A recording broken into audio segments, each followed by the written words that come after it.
Very good evening all respected state and central government employees. আমরা যেভাবে আপনাদেরকে promise করেছিলাম আপনাদের ফাইন্যান্সিয়াল রিলেটেড যাই কিছু গুরুত্বপূর্ণ আপডেট উঠে আসবে, যেগুলো আপনাদের জানা প্রয়োজন, আপনাদেরকে আমরা সঠিক সময়ে সঠিক ইনফরমেশান আপনাদের কাছে পৌঁছে দেব। ইয়েস, এমনই 3টি গুরুত্বপূর্ণ আপডেট উঠে এসেছে যেগুলো আপনাদের জানা প্রয়োজন, এই ভিডিওর মাধ্যমে আপনাদেরকে জানিয়ে দেব। এর মধ্যে প্রথম যে আপডেটটা, সেটা ত্রিপুরা সরকারি কর্মচারীদের আজকের যে দিনটা 31শে মার্চ দিনটা তাদের জন্য একটি ঐতিহাসিক দিন। কেন ঐতিহাসিক দিন?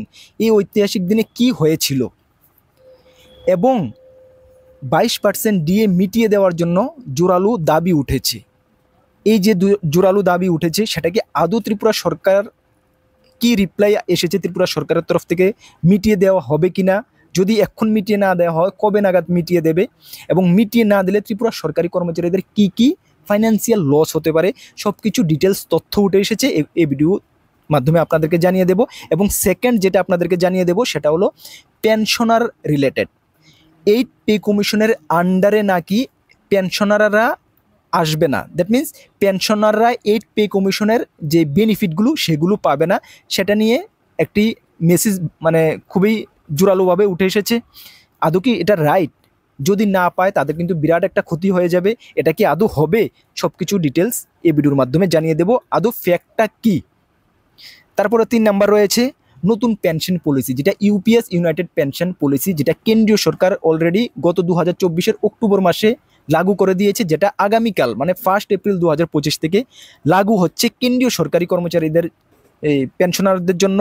ত্রিপুরাতে কবে নাগাদ লাগু হচ্ছে? ত্রিপুরা পেনশনাররা তাতে কি বেনিফিট পাবে, আর যারা আগামীকাল থেকে সেই পেনশনের আওতায় আসতে চাচ্ছে কিভাবে তারা আসবে, ডিটেলস এই ভিডিওর মাধ্যমে জানিয়ে দেব। সুতরাং 3টা আপডেট আপনাদের জানা প্রয়োজন, খুবই গুরুত্বপূর্ণ।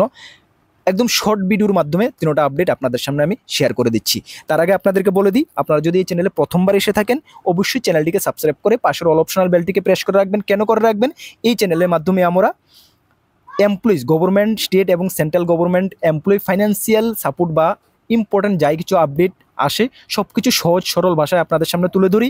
তাছাড়া বিভিন্ন সরকারি চাকরির ইনফরমেশান এবং সেই সরকারি চাকরিগুলোর প্রস্তুতি, পরীক্ষার প্রস্তুতি কিভাবে করবে সেটা আমরা ফ্রি ইউটিউব ক্লাসের মাধ্যমে এবং নোটসের মাধ্যমে করিয়ে থাকি। যদি আপনি কোনো গভর্নমেন্ট এমপ্লয়ি হয়ে থাকেন বা আপনার যদি কেউ থেকে থাকে বা কেউ যদি স্টুডেন্ট তোমরা দেখছো, বিভিন্ন চাকরি খুঁজছো, চাকরির প্রস্তুতি বানাচ্ছ, তাহলে অবশ্যই চ্যানেলটিকে সাবস্ক্রাইব করে দেবেন। বা আপনাদের যদি কেউ চেনা পরিচয় থাকে অবশ্যই আমাদের চ্যানেলটিকে তাদের কাছে রিকমেন্ড করে দেবেন।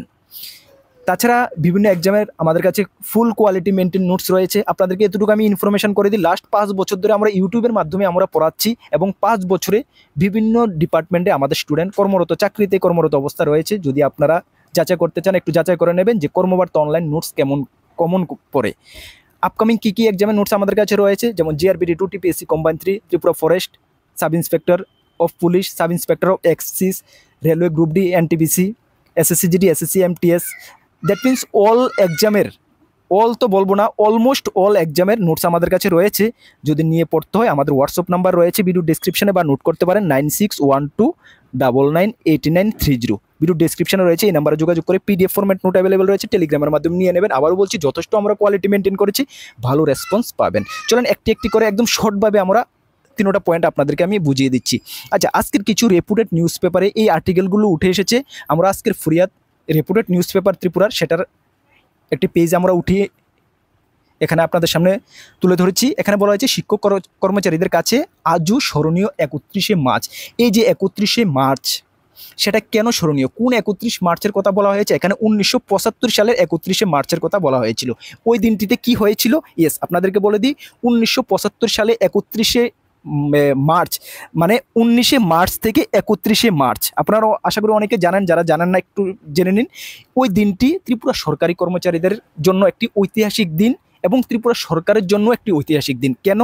ওই দিনটিতে ত্রিপুরা সরকারি কর্মচারীরা ত্রিপুরা সরকারের এগেইনস্টে বিভিন্ন দাবি দাবা নিয়ে সরব হয়েছিল। এর মধ্যে কি কি দাবি দাবা ছিল? ত্রিপুরা সরকারি কর্মচারীদের সব কিছু ফাইন্যান্সিয়াল রিলেটেড, পেনশন, বেতন বৃদ্ধি, ডিএনএস অ্যালাউন্স, আদার যে অ্যালাউন্স, সব কিছু নিয়ে ওরা অনেক দিন ধরে বঞ্চিত হয়েছিল।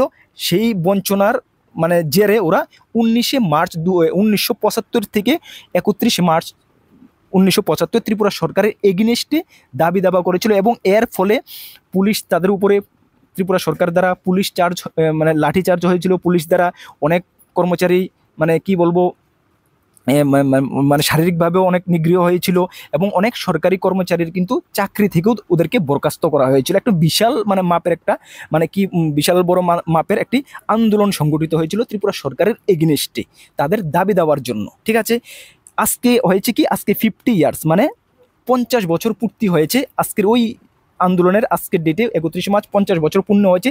সেই কারণে আজকের ডেটটি ত্রিপুরা সরকারি কর্মচারীদের জন্য একটি মানে কি বলবো স্মরণীয় দিন। ত্রিপুরা সরকারি কর্মচারীদের দাবি বা বর্তমানে আজকের ডেটে ত্রিপুরা পেনশন অ্যাসোসিয়েশন যারা ওরা দাবি জানিয়েছে ত্রিপুরা সরকারের কাছে যে ওদের 22% যে ডিএ রয়েছে, তারা যেহেতু কোনো মানে মানে রিকোয়েস্টের তোর উপর দাবি রেখেছে, তারা যেহেতু 22% ডিএ পেয়ে যায়। কিছুদিন আগে ত্রিপুরা সরকার 3% ডিএ দিয়েছিল ত্রিপুরা সরকারি কর্মচারীদের কাছে। এর কিছুদিন পরে মানে দ্যাট মিনস আজকে থেকে 4-5 দিন আগে কেন্দ্রীয় সরকারি কর্মচারীদের জন্য কেন্দ্রীয় সরকার 2% দিয়ে দিয়েছিল। ওইগুলো দেওয়ার পরে কিন্তু 22% বকেয়া রয়ে গেছে। মানে ত্রিপুরা সরকারি কর্মচারীরা কেন্দ্রীয় সরকারি কর্মচারীদের থেকে 22% ডিয়ারনেস অ্যালাউন্স কম পাচ্ছে। সবচেয়ে বড় কথা হলো কম পাচ্ছে ঠিক আছে, কিন্তু সবচেয়ে বড় কথা হলো 31 অক্টোবরের মধ্যে যদি এই 22% ডিয়ারনেস অ্যালাউন্স মিটিয়ে না দেওয়া হয়, ত্রিপুরা সরকারি কর্মচারীরা আগামী 5 বছরের জন্য অনেকটা ফাইন্যান্সিয়ালি লস হয়ে যাবে। কেন লস হবে? মানে যে আমরা কিছুদিন আগে দেখেছি যে ফেব্রুয়ারি মাসে ষোড়শ অর্থ কমিশন ত্রিপুরা এসে গিয়েছিল। এর আগে পঞ্চদশ অর্থ কমিশনের এসেছিল ত্রিপুরাতে, যখন 5 বছরের প্রত্যেক ফাইন্যান্স কমিশন আসলে 5 বছরের জন্য বাজেট দিয়ে যায় এবং পঞ্চদশ অর্থ কমিশনের 31 অক্টোবর হলো লাস্ট ডেট।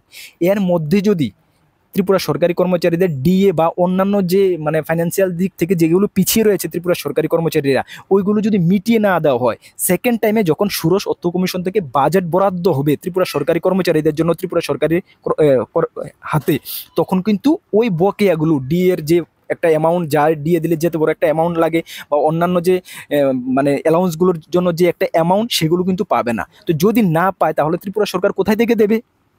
ত্রিপুরা সরকারের তো অ্যাকচুয়ালি কী বলবো ইনকাম সোর্স তো সম্পূর্ণটাই কেন্দ্র সরকারের উপরে নির্ভরশীল। তাহলে ত্রিপুরা সরকারি কর্মচারীরা আগামী নেক্সট 5 বছরের জন্য কিন্তু বঞ্চিত থাকবে। তবে যেটুকু জানা যাচ্ছে ত্রিপুরা সরকার, আমাদের মাননীয় মুখ্যমন্ত্রী প্রফেসর ডক্টর মানিক সাহা, উনি সহৃদয় ব্যক্তি, উনি কর্মচারী থেকে এসেছেন মাননীয় মুখ্যমন্ত্রী, কিন্তু উনি ত্রিপুরা সরকারি কর্মচারীদের জন্য ভাবনা চিন্তা করবেন। কেন করবেন? ত্রিপুরা সরকারি কর্মচারীদের কেন এতটা কনফিডেন্স? ইয়েস, তিনি দ্বিতীয় মুখ্যমন্ত্রী যিনি সুধীর রঞ্জন মজুমদারের পরে সেকেন্ড কর্মচারী মুখ্যমন্ত্রী। সুধীর রঞ্জন মজুমদার ত্রিপুরা সরকারি কর্মচারীদেরকে কেন্দ্রীয় হারে সম্পূর্ণ ঢালাও দিয়েছিল। আজও ত্রিপুরা সরকারি কর্মচারীরা সুধীর রঞ্জন মজুমদারের নাম সম্মানের সহিত স্মরণ করে। তবে মানিক সাহা মহোদয় উনি কিন্তু এটা জানেন এবং উনিও কিন্তু বিগত সরকারের সময়ে ডিএনএস অ্যালাউন্স নিয়ে আওয়াজ উঠিয়েছিলেন। সুতরাং উনি বর্তমানে মুখ্যমন্ত্রীর চেয়ারে আছেন, কর্মচারী থেকে এসেছেন, উনি ওই জিনিসটা ওনার মাথায় রয়েছে। সুতরাং কর্মচারীদেরকে উনি বঞ্চিত করবেন না এবং উনিও চাইবেন ফিউচারে যেহেতু কর্মচারীরা ওনার নাম শ্রদ্ধার সহিত স্মরণ করে। সুতরাং ওই দিকটা ভেবে, ওই দিকটা সাইকোলজিক্যাল ওই দিকটা কর্মচারীরা ভেবেই কিন্তু সকলে আশায় রয়েছে যে হ্যাঁ, মাননীয় মুখ্যমন্ত্রী ডক্টর মানিক সাহা মহোদয় ত্রিপুরা সরকারি কর্মচারীদেরকে কোনো দিক থেকে বঞ্চনা করবেন না। এবং যেটুকু খবর পাওয়া যাচ্ছে যে আগামী অক্টোবর মাসে ত্রিপুরা সরকারি কর্মচারীরা একটি বড় মাপের ডিএনএস অ্যালাউন্স পাচ্ছে, মিনিমাম 7 থেকে 10% পাচ্ছে, কিন্তু এটার ব্যবধানটা মানে এটার যে টার্গেটটা আরও বাড়তে পারে।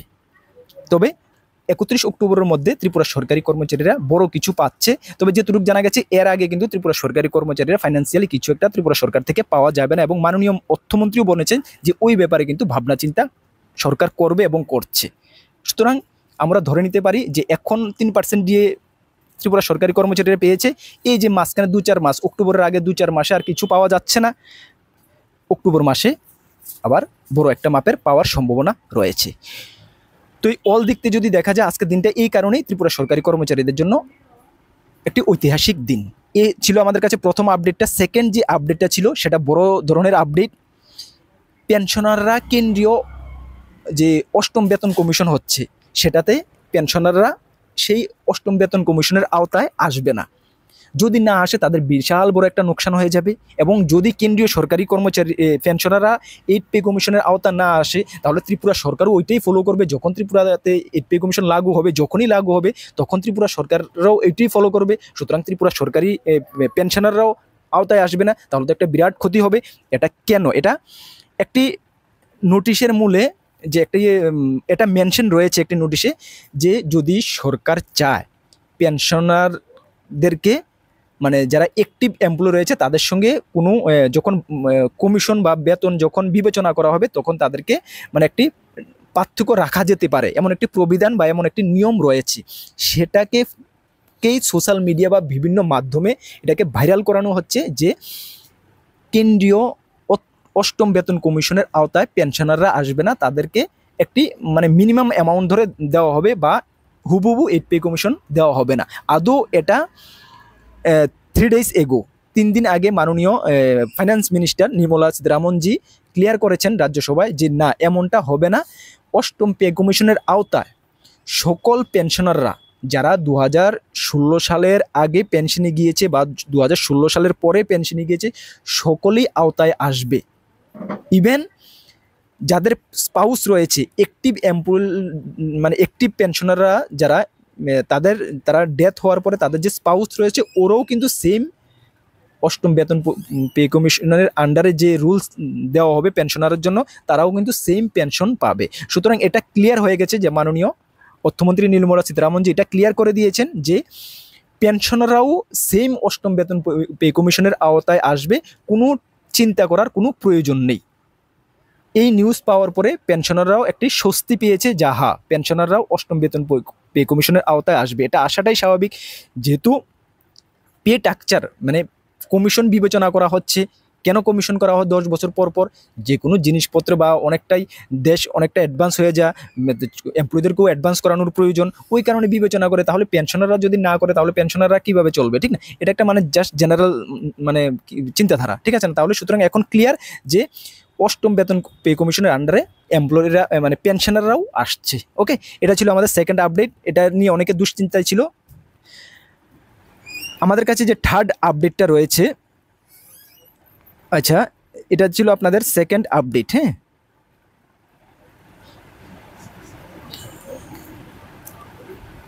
আচ্ছা থার্ড যে আপডেটটা আমাদের কাছে রয়েছে সেটা রয়েছে কি এনপিএস নিয়ে। হ্যাঁ, যাই হোক আমি স্লাইডটি রেডি করিনি। এনপিএস নিয়ে, আচ্ছা এনপিএস নিয়ে যে আপডেটটা রয়েছে,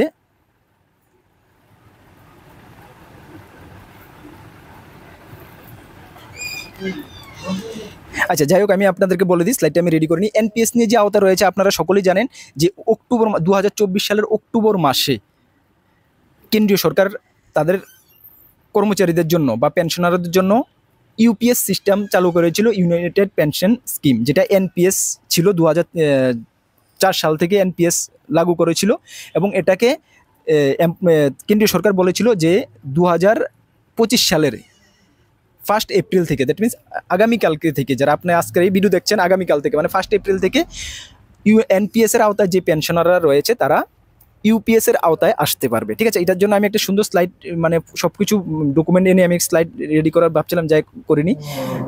তাহলে ওরা কি করছে, 1 এপ্রিল থেকে ওদেরকে বলা হয়েছে যে ওরা ফর্ম ফিল আপ করার জন্য একটা নির্দিষ্ট টাইম দেওয়া হয়েছে, ওই টাইমের মধ্যে সকলে ফর্ম ফিল আপ করার জন্য। এবং যদি ফর্ম না ফিল আপ করে তাহলে কিন্তু সরকার মেনে নেবে যে ওরা এনপিএসের আওতায় থাকতে চায়।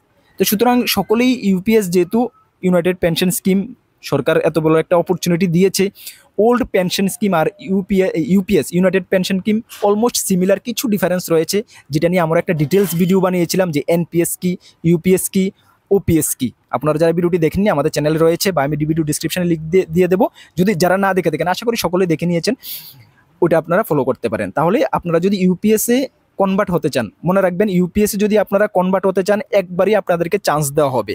সেকেন্ড টাইম আপনারা যদি আবার মত পাল্টিয়ে নেন তাহলে কিন্তু হবে না। আশা করি সকলেই ইউপিএসে কনভার্ট হতে চাইবেন।